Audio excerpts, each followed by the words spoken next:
देखिए, ये जो फेलियर बताया गया है माइक्रोसॉफ्ट एज्योर, जो क्लाउड कंप्यूटिंग और दुनिया भर के डेटा एक दूसरे से संवाद करते हैं, ट्रांसफर होते हैं, और ये सबसे बड़ा सॉफ्टवेयर माना जाता है। और विशेष करके एयरलाइंस बैकअप के लिए आज पूरे दुनिया में लगभग 225 करोड़ पैसेंजर आसमान में जाते हैं, और इस 225 पैसेंजर यानी कि लगभग 2.5 करोड़ डिपार्चर्स, और उनकी बुकिंग करना, उनको चेक इन करना, उस फ्लाइट प्लानिंग करना, उसके लॉजिस्टिक्स करना, ये सब कुछ कंप्यूटर द्वारा होता है।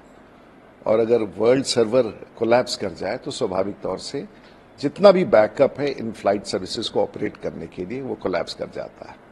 और मैं समझता हूं इसी कारण से ये पूरे दुनिया भर में ये संकट है। मुझे विश्वास है कि इसको माइक्रोसॉफ्ट के लोग इसको तुरंत सॉर्ट आउट कर लेंगे। लेकिन जो डिसरप्शन हुआ है, जो कुछ भी माइक्रोसॉफ्ट की क्लाउड कंप्यूटिंग पर होगा, चाहे वो बैंकिंग सर्विसेज हो या सर्विस इंडस्ट्री के चीजें हो, ये सब पूरी तरह से प्रभावित होंगी। जी सर, आप खुद एक फाइनेंस भी get in touch with your other colleagues? नहीं, मुझे अभी एक फ्लाइट पर ही जाना था, मैं विलंब हो गया, इसलिए आप लोगों से मुलाकात हो गई।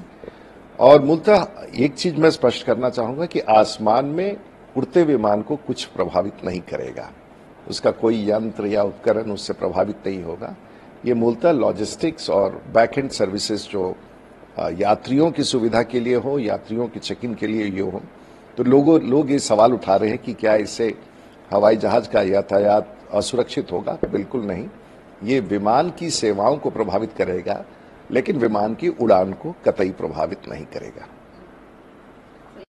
Cyber outreach and many. So, Microsoft Azure is the largest cloud computing system in the world, and possibly it has collapsed or it has gone for a shutdown.